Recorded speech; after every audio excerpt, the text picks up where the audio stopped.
yung puwet, ayan na. Ayan, Okay. Napasok na po siya, no, sa wakas. Right lang, baby.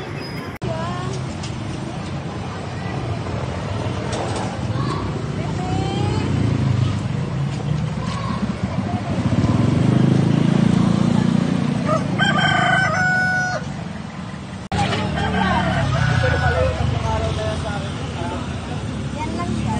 Pero pag mainit, lalo siyang Magkamainit po. Wala pa silang kadena?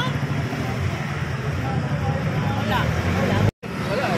So ayan po yung itinapon pong aso po dito, no. Binaba po yan ng kutsi. At ayan nga po, ayan po yung kanyang sakit po. Mayroon po siyang distemper. Ngayon po ay ilalagay po siya sa kids dito para po siya ay masipo, no.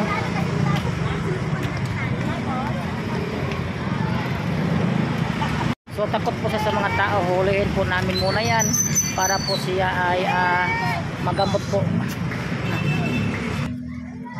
Ako'y. Kala ko hinahanap ninyo. May tutak. Ayan na.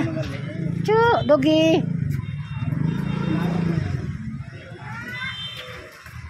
So araw po ngayon siya na paghuli namin, no, dahil nga po para po siya magamot.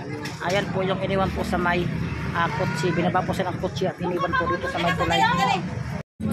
So ngayon po, no, yung may distemper nga iniwan po ng nakakutsi. Save na po siya dahil nalagay na po namin siya sa